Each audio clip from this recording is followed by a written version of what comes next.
Hey everybody, Saul Marquez with the Outcomes Rocket. I want to welcome you back to another episode of our podcast. Today I have the privilege of hosting an amazing journalist. Her name is Alexa Mikhail. She is a New York-based health and wellness reporter on Fortune's Well Team, and she covers workplace wellness, mental health, aging, longevity, and many more things. She's written over 200 articles over the last year, and she certainly has gotten my attention. Like, for example, a recent article she wrote, the tech exec who trashed his body for 23 years now spends $2 million a year to reverse the damage. What? Many more things like that. Alexa, so glad to have you here with us today. I'm excited that we're doing this. Yeah, thank you so much for having me. Yeah, love people that get deep into the work that they do. You certainly have done that with your work at Fortune Well. Talk to us about what inspires your work in healthcare. So Fortune Well, just for some background, is a vertical at Fortune magazine. And so we're really focused on making the intrinsic link between work and feeling good. And so the idea that, right, your work life and your home life is going to improve when you are taking care of yourself and you really understand, ways to sort of combat burnout, stress, anxiety, those types of things. And also just general health news. And so we cover everything from family and caregiving to mental health and beyond mental health, also just psychology, brain health, sort of why we are operating the way we are, how to manage uncomfortable interactions in the workplace, and then also sort of aging well. And that's really important because the cohort of those 65 and older is continuing to increase in the coming years. So it's really important to understand what it means to work well as we age. So all of that is sort of what we focus on at Fortune. And we started a little over a year ago just to kind of build out this vertical for a traditional business magazine, which has been interesting. But for me, I think, the pandemic obviously exacerbated a lot of these healthcare issues. And I'm personally really passionate about mental health care. And I think, beyond just all of the spikes in mental health across generations, it's really that loneliness has been something that's just been, so dire, I think, in our culture, just from the isolation of the pandemic and the technology and just different ways that we talk, communicate, and work. And so I think that given that loneliness has actually been deemed a public health crisis, I think it's really important to address like how we can combat issues like that. And I think, it sounds simple, but right, like the connections that we have to each other are such an important part of combating loneliness, which in turn will help us with our health outcomes, which in turn will also help us with our work outcomes. And so I think that's sort of a roundabout way of saying that I think that there's so many interesting things to touch on that can just make us feel better and can help us sort of live better lives. It sounds like you're very much tied to the work, this loneliness epidemic that's really captured us all. There's opportunities for us to think about it. It's possible to be successful and healthy. And so I love that that's where your work focuses. Can you tell us a little bit about what you believe, makes your approach and the writing that you do different and unique? I think there's a lot of space in the health and wellness arena right now. There's a lot of noise, And so I think it's hard, right? You want to make sure that you are giving people, information that helps add to their sort of repertoire rather than sort of complicate things. And so I think that's sort of a fine line with a lot of these things. But I think where we stand out as Fortune Well as a whole is that because we have this sort of backing with Fortune and sort of the business side of things, I think we're really focused on that workplace wellness piece and how can you work well, feel well, how can you kind of grow in an organization, but also take care of yourself. And I think sometimes we roll our eyes, right, at like work-life balance, but I think it's more than that. I think there's a way where it's not that, you're establishing the perfect work-life balance, but you're finding ways to take care of yourself, to work in a way that's productive for you, to find kind of how to manage it in the best way. So I think that's sort of where Fortune Well stands out in that I think a lot of not just business leaders, but people across the board are really looking for ways to optimize their day. And that doesn't just mean doing more work, but that means doing, smarter work in a shorter time and making time for other people and just other important relationships. So I think that's kind of where we stand out. But there's a lot, it's a great place to be right now in the health and wellness reporting space, but it can also be a little daunting because there's so much out there. And there's a lot of noise right across social media that is important to give people the experts and the accurate information. Definitely is a noisy space. Out of let's say the last 200 plus articles that you've done, and folks, I keep referencing that because, Alexa's really deep into this. We'll link up her work in the show notes so you could take a read. Certainly worth making part of your daily or weekly routine. But what's been one of the things that stood out the most that you've learned or written about? I think that when I started at this beat, I didn't expect to be writing as much about aging and longevity as I have been. And I think it's really interesting to see sort of the growing just interest that people have in not just living longer, but sort of increasing their health span. And that's sort of the amount of years that we live disease free. And so there is this gap between lifespan and health span. So it's not just about living really long and being sick at the very end, but about kind of just, again, optimizing your later years. And so I didn't even really know that term, before I started working here. And so I think that that's been really interesting to see. I also think one of my favorite articles I got to work on was one about a year ago about women managing menopause in the workplace as they age. And it's something that, just no one was talking about. And women were having this, what I described as like a crisis of confidence.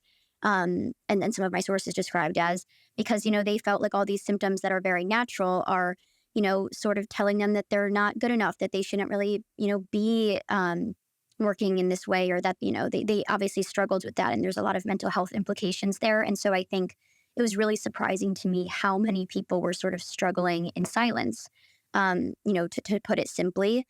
And so I think there's a lot around aging in the workplace and just aging in general that I'm continuing to learn about, but there's so many experts in this space right now that are championing this. So I'm hopeful that there's a better conversation about it in the coming years. And it's interesting. I'm moderating a panel at the health conference in a couple weeks on this idea of aging. And I think, one of the things I think about, right, is that it's important to live longer, but it's also important to live well longer and to also make that something that is accessible for all. And I think there can be a tricky conversation there. I think you're onto something. I do think more people are thinking about this. Personally, I was literally talking to my wife 2 days ago, and we had just finished, it took us forever to actually watch it, the Blue Zones Netflix documentary. I'll tell you, so our theme for next year, we set themes every year, and it's our Blue Zone. And we're talking about things we could do to sort of, bring community, eat better, move, and all the elements, right, that they covered in that. Yeah, I actually interviewed Dan. He's great. Cool. And I think it's an interest that I think that's also sort of exactly what I'm touching on around aging well and longevity, because it's also this idea that a lot of the secrets, right, of the Blue Zone are things that we might not have always thought about, right? It's not just exercising and nutrition. It's this idea of finding purpose and finding people around you that, have the same values as you. It's this idea of walking to a recreation center, and this idea of just kind of having constant connection and purpose and sort of ingrained just a sense of self and community. So I think it's interesting, right? Because his whole idea is also about how do we engineer this in other areas? How do we sort of create and use these lessons that were ingrained in the atmosphere, the architecture, the culture, and bring it to other communities? So I think there's a lot there for us, especially in this country, to think about, because it's different, right? We have sedentary jobs most of the time, a lot of us, and, we are on our computers, and we are alone probably a lot more than we used to be, kind of historically. And so I think it's interesting of how can we sort of continue on our lives, but, take some of these lessons to heart. And I'm glad that, the documentary has gotten so much traction, because I think it's something that people knew about, but now it's wow, wait, this is real, right? These people are actually living longer, healthier, happier lives. And we can institute some of that. Folks, I just want to pause here and say, thank you, Alexa. You all deserve to be healthy and well, and because you're creating movements, right? All of you guys are creating movements in healthcare. You're working to make our health system more effective, less costly. and you deserve to be healthy. And so I've gotten a ton of ideas from Alexa and the stuff that she reads, that I read, that she writes. So certainly I'll say it again. Make sure you tap into the cool stuff that she's creating for us, because we owe it to ourselves, to our families, to our customers to be healthy. So hardships, lessons, we oftentimes learn more from those than successes. Alexa, talk to us a little bit about maybe a setback you had and a major learning that's come out of that. What immediately comes to mind, more so, personally and professionally, was that after I moved to New York, and my first job in New York, I was laid off a little less than a year. It was a mass layoff at what was going to be CNN Plus, which was going to be a streaming service. And I think that even though, right, it was this mass layoff, and I have kind of come to realize that it's still hard to not, right, internalize that, to not kind of think something was maybe your fault, or to sort of like lose confidence. And so I still very much am a work in progress in that way. And so I think that, but having that experience, and then being able to find this role at Fortune, I feel really grateful. So I think in a lot of ways, I've kind of carried that into my work, and been able to really be excited that I get to talk to these interesting sources and people, and write about things that I've always cared about.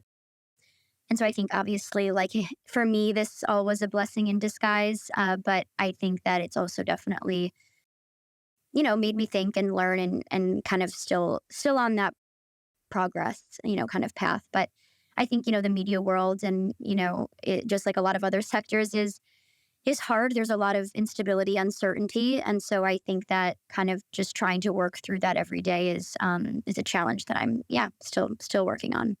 Yeah. And where did you move to New York from? So I was in the Chicago area. Cool. I'm originally from Michigan, but went to school in Chicago. I worked remotely there as a fellow for the 19th, which does great reporting on sort of the intersection of gender, politics, health, kind of all things. Yeah. Very cool. Yeah, I was born and raised in Chicago, in Nice. Puerto Rico now. So, yeah. Oh, that's amazing. What a great story. Alexa, you've rebounded. Many people should know about. So thanks for what you do, and you do it so well. Please keep doing it. Look, Mhm. I really love Yeah. our conversation, and one thing that I'm always curious about is technology trends. What have you seen that is a digital trend or technology that we all need to be thinking about? Yeah, it's a great question. I mean, I think obviously we're hearing a lot about how AI is going to impact every facet of what we do in daily life. And that's obviously also rings true for media, what I do, and health in general. So I think something I'm just thinking about, right, is this intersection, right, between technology and our health. I think a lot of these longevity and aging companies, clinics, subscription services are obviously very technologically based, potentially using AI. There's even, right, like AI virtual companions that can help seniors combat loneliness. So I'm just interested to learn more about the pros, the cons, the benefits, the downsides, right? If technology is going to help solve this, or help hurt it, because I think technology has also been a proponent in creating the loneliness epidemic. So I think that that's all super interesting to understand. But I think another thing is that I was talking to a few people on a panel about the healthcare staffing shortage in the spring. And I think one of the main things, right, is that clinician burnout is really top of mind, and we don't have enough healthcare providers.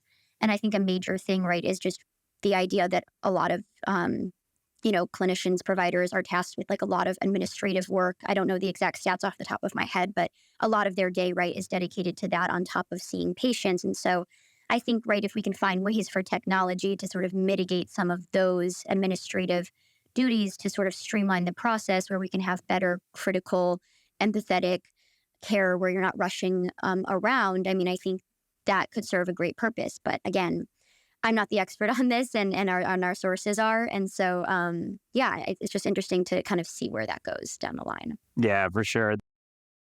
AI and the use of technology, we have to make use of it. But to your point, there's definitely things that we need to keep in mind that could negatively affect the way that we live, work.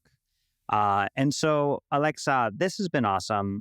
Folks, I want to remind you that it's fortune.com/author/Alexa Mikhail. I'll leave a link in the show notes. You'll be able to dive into her work there. What closing thought would you leave all of the listeners with today, Alexa, as we wrap up today? That, I would just say, there's so much, again, like I've said, noise in this space and a lot of questions that we have around feeling well, living well, doing well at work, sort of keeping our stress intact. And a lot of that can seem really daunting. And so I'm just curious, right, what everyone else is thinking, what's top of mind for them, what they haven't seen out there, questions that they have, as simple as, how can I stop multitasking at work? I mean, it's simple things that really over time have a long impact and an important impact. So I would just really say that for anyone out there, who has questions and really wants more information, that's my job and my role. And so I would love to know what you're thinking about, and what you want to see. As I always say on our show, do not stop at listening. If something today resonated with you, take action.